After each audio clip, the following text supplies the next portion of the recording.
Part 3 की starting family dinner party से होती है। आज यॉनली के दादा का बर्थडे है, जहां उसका बेटा यानी कि यॉनली का चाचा अपने डैड को गिफ्ट देता है। ये कहकर के ये गिफ्ट स्पेशली उसने यूके से मंगवाया है।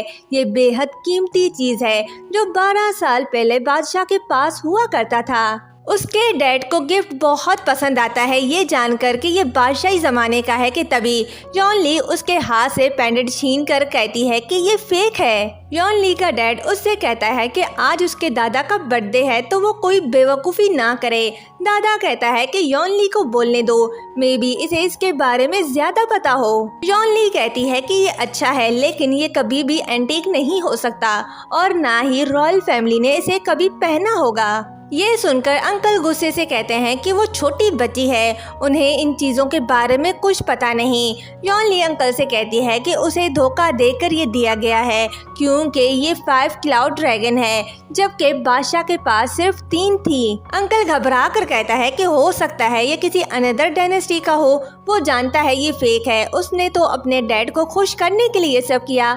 यॉनली कहती है कि बादशाह के पास जो पेंडेंट था उसमें 2 ड्रैगन थी, जबकि इसमें 1 ड्रैगन है, तो ये फेक है। ये सुनकर अंकल गुस्से से कहता है कि वो कुछ भी नहीं जानती, अगर वो सच्ची है तो 1 लाख कर दे उसे। ये कहते ही उसे खूब गालियां देने लगता है तो उसका बेटा उसे रोकता है।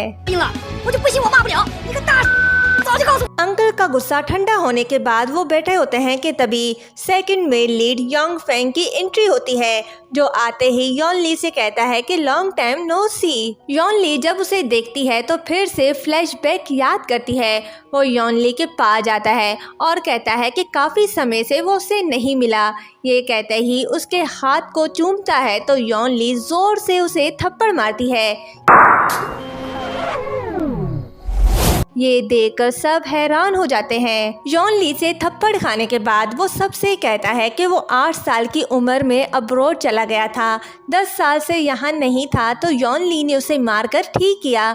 उसे देखकर यॉनली सोचती है कि ये लड़का और पहले वाली यॉनली चाइल्डहुड स्वीट हार्ट है। इसका कैरेक्टर सेम डू लोंग की तरह है। डू लोंग यॉनली की ऑक्शन वाली रिकॉर्डिंग देखकर गुस्से में होता है क्योंकि किसी ने ये अफवाह फैला दी कि उसका ऑफिस बहुत जल्द ही बैंकक्रप्ट होने वाला है। तो वो वुवे से कहता है कि इस यॉन फैमिली ने सीक्रेटली किसी को हमारी कंपनी में भेजा है और उसने ये अफवाह फैला दी कि हमारी कंपनी बैंकक्रप्ट होने वाली है। वुवे कहता है कि हमें पता लगाना होगा कि वो कौन है। डू लोंग कहता है कि वो अभी बस ये जानना चाहता है कि उसकी दिल की धड़कनें क्यों तेज होती है।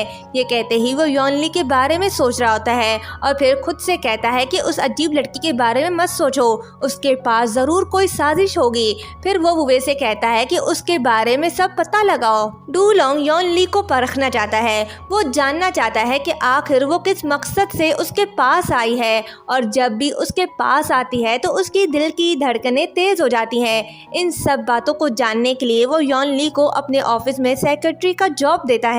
यॉनली उसके ऑफिस आती है तो डू लोंग उसे देख रहा होता है और कहता है कि तुम 40 सेकंड लेट हो, चलो मेरे लिए 1 कप कॉफ़ी बनाओ। यॉनली को समझ नहीं आता कि ये क्या कह रहा है, इसलिए वो उसकी बात को इग्नोर करके अपना काम कर रही होती है। तो डू लोंग टेबल को मारकर कॉफ़ी मेकर की तरफ इशारा करते हुए कॉफ़ी लाने के लिए कहता है। यॉनली गिलास उठाकर कॉफ़ी के बजाय पानी भरकर उसके पास जा रही होती है तो डू लोंग उसे प्यार से देख रहा होता है।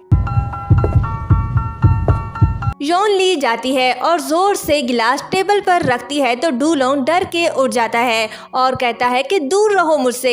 यॉनली उससे थोड़ा दूर हो जाती है तो डू लोंग उससे और दूर होने का कहता है। ऐसा कहते कहते वो उसे खुद से बहुत दूर करता है और कहता है कि आज के बाद वो उससे इतना फासला रखेगी और उसके क्लोज नहीं आएगी। फिर उससे कहता है कि मैं तुम्हारे बगैर भी कॉफ़ी ले सकता हूँ।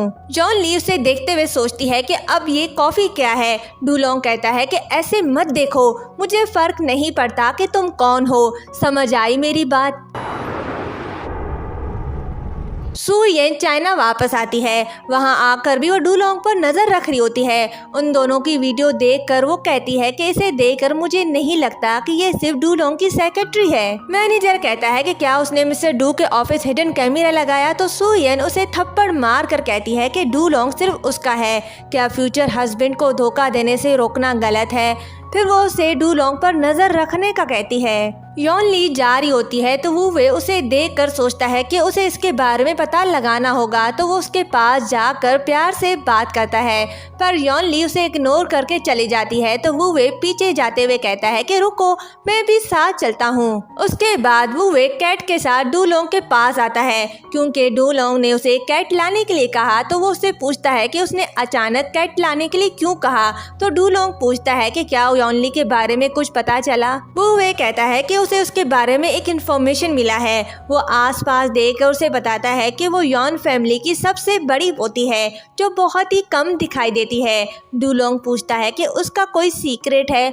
वो वे ना कहता है। तो डूलोंग कहता है कि यॉन फैमिली ने इतने इम्पोर्टेंट पर्सन को क्यों भेजा। डूलोंग और यॉन ली हॉस्पिटल में होते हैं। डूलोंग कहता है कि मैंने तुमसे कॉफ़ी मांगी है, क्या तुम्हारा काम मुझे तंग करना है क्या। तो इस पर यॉन ली कहती है कि तुम्हें तो वैसे भी मैं याद नहीं हूँ, तुम खुद ही जाओ, मैं नहीं चल रही तुम्हारे साथ। ये कहते ही वो जा रही होती है। तो डूलोंग कहता है कि तुम ये जानबूझकर कर रही हो ना, तुम्हें मेरे साथ चलना होगा। ये सुनकर डूलोंग उसे पीछे धकेलते हुए कहता है कि क्या तुम्हारी यॉन फैमिली बेटर है। कम से कम डू फैमिली तुम्हारी फैमिली की तरह टेढ़े रास्ते नहीं अपनाता। यॉन ली कहती है कि तुम और तुम्हारी कंपनी इतनी रूड कैसे हो सकती है, ये कितनी बुरी बात है। पीछे जाते जाते दोनों काउंटर पर टकरा जाते हैं। दोनों एक दूसरे को देख रहे होते हैं। डूलोंग पहले उसे प्यार से देख रहा होता है, बाद में सोचता है कि आखिर तुम हो कौन। तभी सू येन वहां आती है और उसका हाथ पकड़कर यॉन ली से दूर करके कहती है कि वो अब्रोड से वापस आ गई। डूलोंग गुस्से से अपना हाथ छुड़वाता है। सू येन यॉन ली को गौर से देख रही होती है और यहीं पर ये पार्ट एंड होता है।